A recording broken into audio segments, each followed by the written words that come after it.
So, Volodymyr Zelensky, I hope I'm saying that right, is a really terrible actor.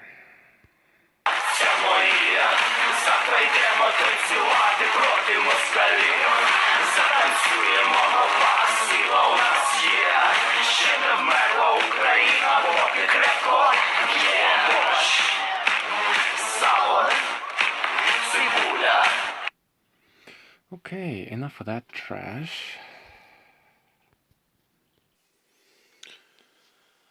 So like I said, he's a really bad actor, okay? And obviously he gets his script from the West.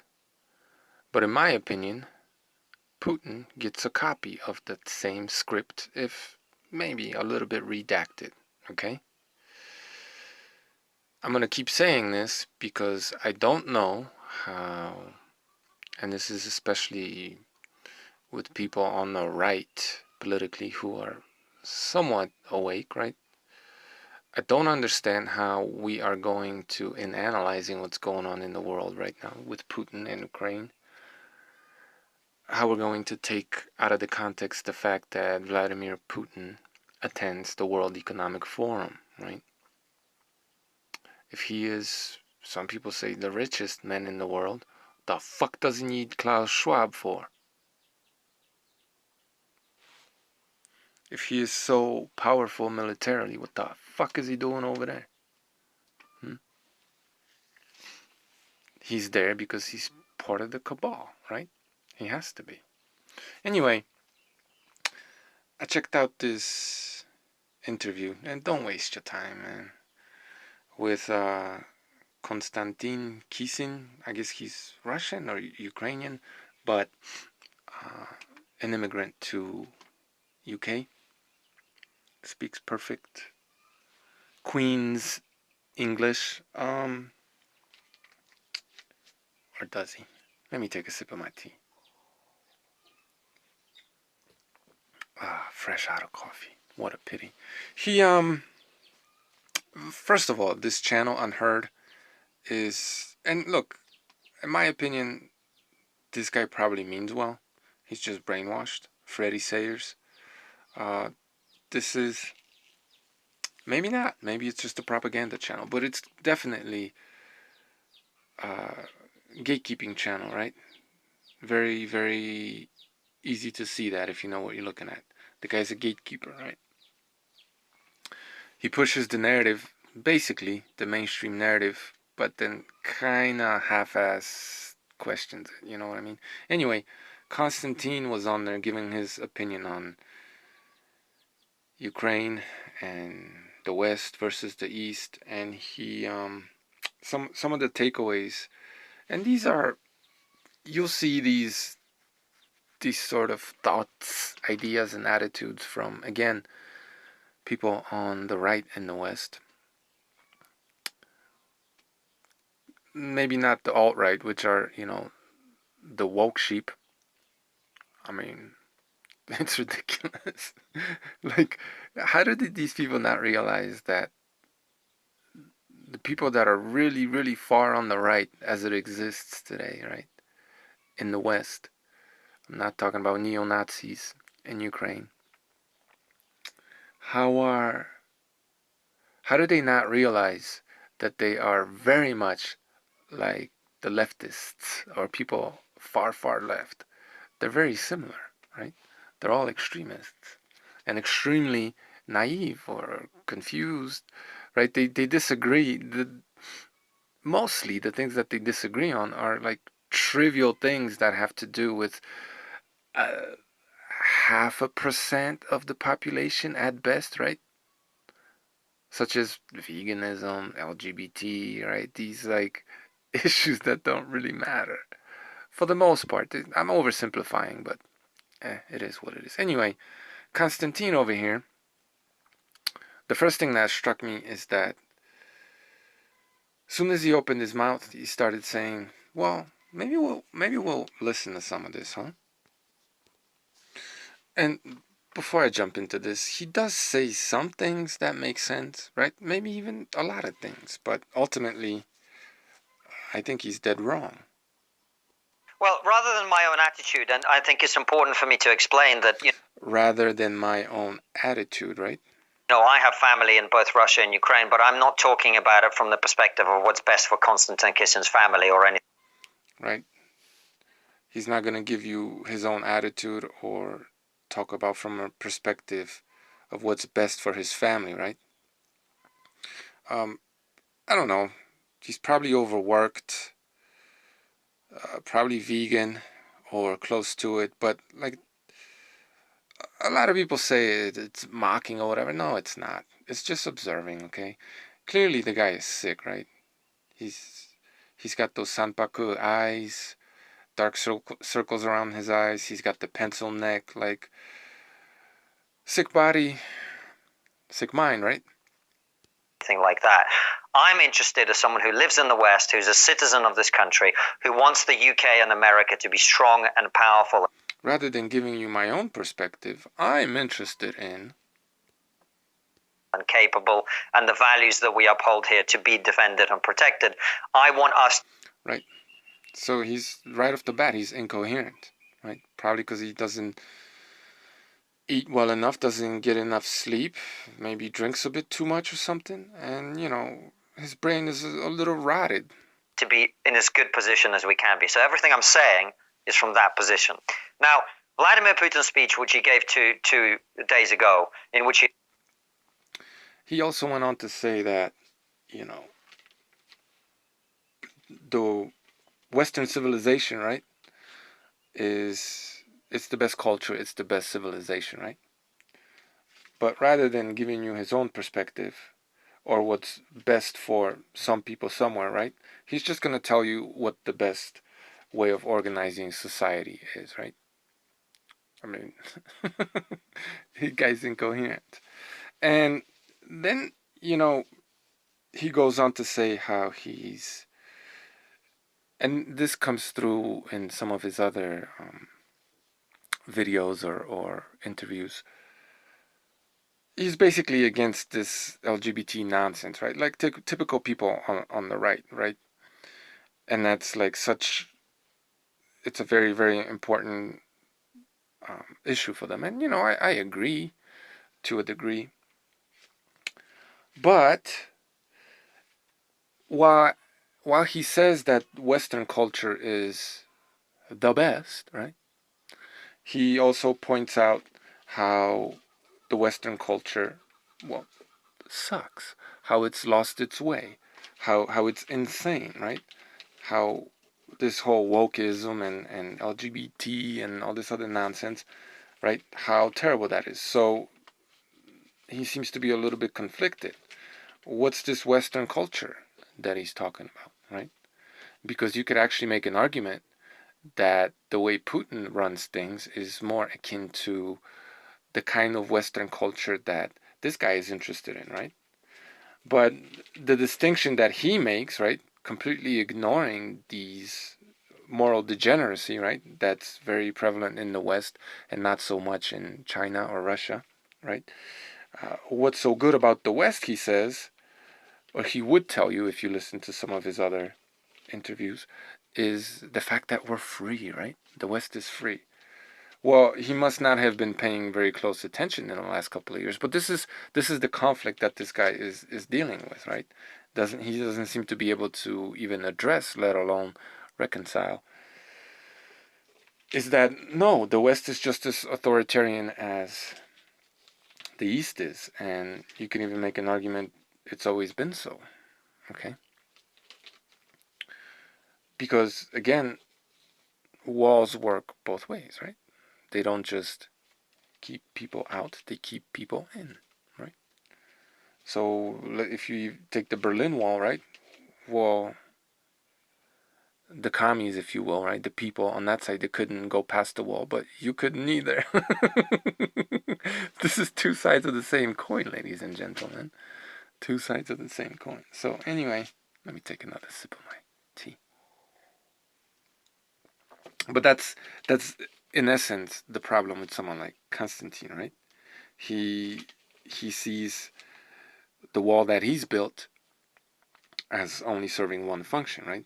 and the noble one at that. That's he's right, and the people on the other side of the wall are wrong, right? So he's right off the bat he's conflicted. He's incoherent right off the bat, and then his idea of this Western culture civilization being the best. Well, he himself has been challenging it for years. So it's which is it, right? So he wants basically he thinks the best way for Ukraine is Zelensky and the kind of dance and acting that guy likes to do, right? And Putin, because he's an authoritarian, because he locked down his people, he instituted mandatory vaccinations, you know, probably compulsory. I don't know all the details, right? You tell me if you live in Russia and beyond. Compulsory COVID testing, so on and so forth, right? He is stifling free speech for some people, just like YouTube in the West, right? So it's one guy, let's say, doing it versus big tech doing it. Like, who cares who's doing it, right? What's the end result? But because of anyway, long story short, I don't buy his whole argument that the West is better. Again, to me, two sides of the same coin, right? He doesn't seem to see that, but that's again because he's incoherent. Uh, there was some other inconsistencies that I cannot remember right now. Well, let's just listen to some of the things he had to say. He's talking about Putin giving his speech 2 or 3 days ago now. In which he explained his rationale. Was extraordinary. We've never heard anything like this in this country, certainly in my lifetime, where a politician spends an hour laying out the history of the region and why this happened and why that happened. But the basic points that he So that's pretty good, right? A politician taking the time to explain what's going on, right? And from a historical perspective, rather than just giving you Western media propaganda, right? Which you yourself rail against so much, while at the same time upholding this Western civilization as something greater than. I mean, Putin basically is Western civilization. makes in the speech are this. Number one, the existence of Ukraine is a historical mistake. It's a mistake that results from weak decisions made by weak Soviet leaders, starting with Vladimir Lenin. And these are decisions that he has no reason to respect because they were mistakes and they were made for bad reasons and they were ahistorical. And the reason he says that is, in his conception, the Russian people, the Russian nation, was split up artificially, and a piece of the Russian nation was portioned off and put together with a bunch of territories that used to belong to Hungary and Poland. And merged into what we now call Ukraine. So Ukraine shouldn't exist, is what he's essentially saying. And when he says it was put together with Polish and Hungarian land, what that tells you is at least half of Ukraine, and probably more, certainly up to and including Kiev and maybe beyond, is in his sights. So this isn't going to end. I wonder if this will lead to, because both Poland and Hungary have very strong nationalistic movement, right? And even maybe the Hungarian president is very nationalistic. They've been stoking up this, I call it fake because it's corporate nationalism.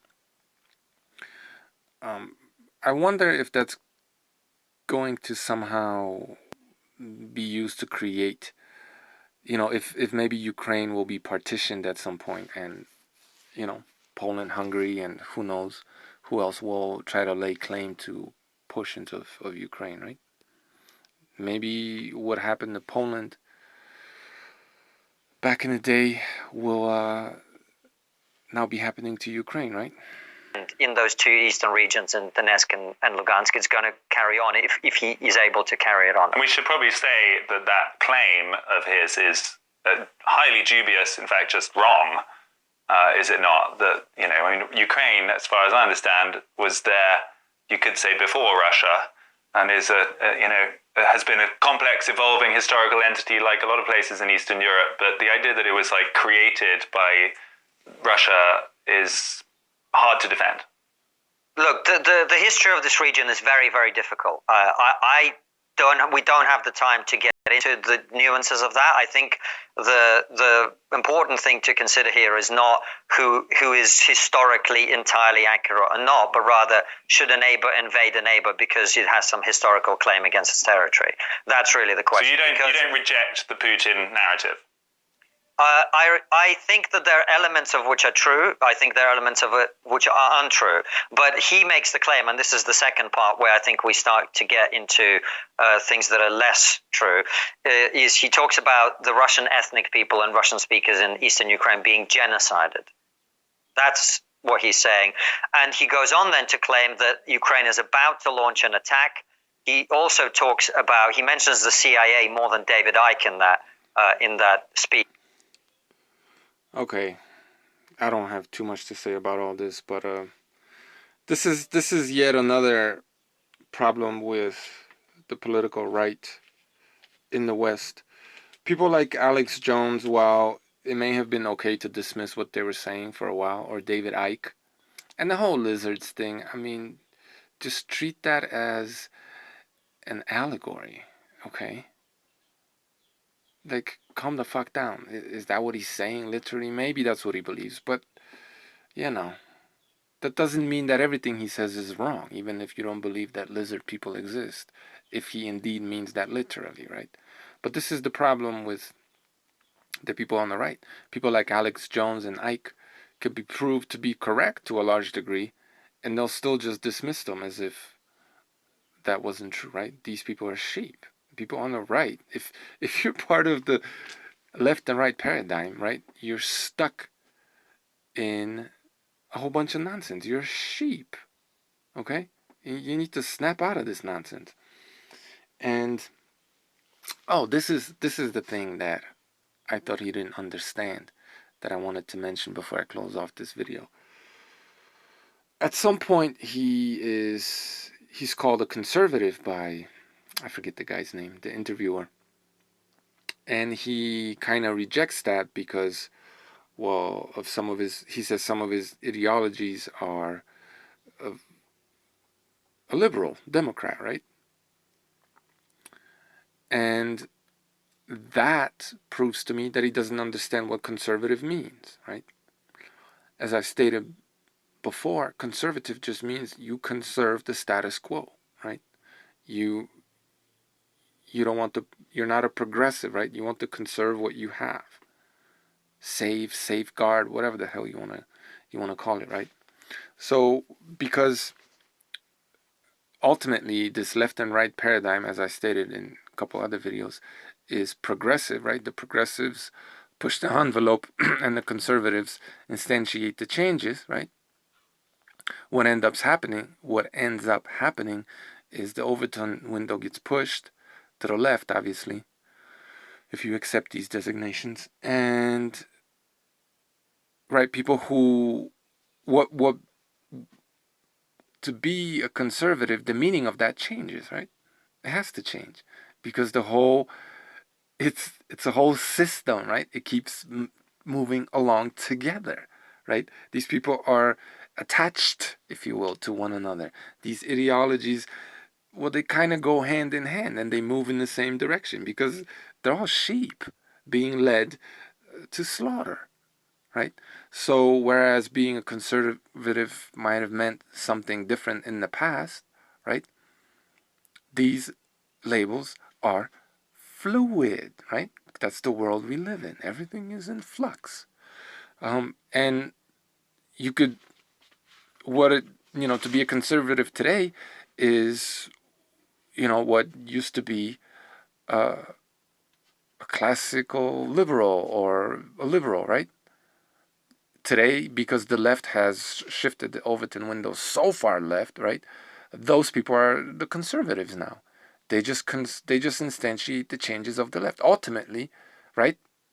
Because this is the perfect explanation of that the system is ultimately a leftist system. Because no one really, few people try to, right? But no one really pushes the system in the other direction, right? That's why it's always moving to the left, because the leftists progress and the conservatives follow conserving. And it changes the meaning of, being on the left or being on the right changes alongside with the Overton window being shifted. So whereas he says, well, I'm not really a conservative, yeah, you are, right? Because the whole system is in flux and it keeps moving, and he doesn't understand that. Very, the guy has some good ideas, just as that whole channel Unheard, right?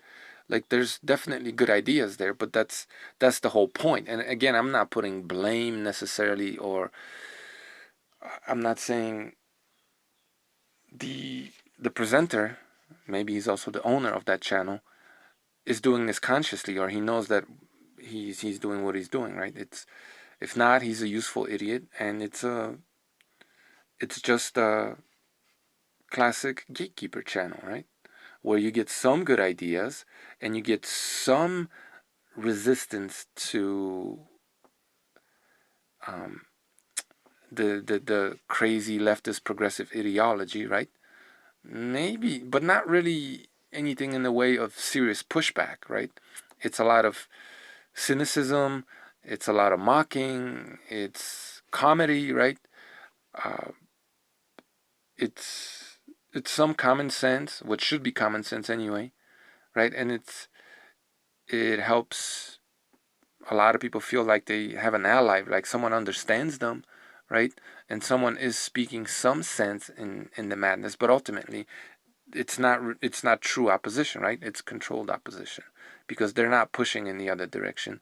They're just, once again, for the last time today, they're just instantiating, conserving, because that's their job, the changes that the left puts in motion, right? And I hope that, once again, because this is a recurring theme in society today, right? We've lost our ability to speak the truth because we don't understand how logic works. And that's why we're so easily duped. And he's a perfect example of that. This interview doesn't even get going, right? And it takes as soon as he opens his mouth, it takes some seconds to completely contradict himself. And then you hear all these other contradictions or inconsistencies, conflict. You see a whole bunch of conflict that he is unable to rectify, which is probably why he looks so damn ragged, right? He's just, the man got issues, right? It is what it is, man. Thanks for watching, everybody.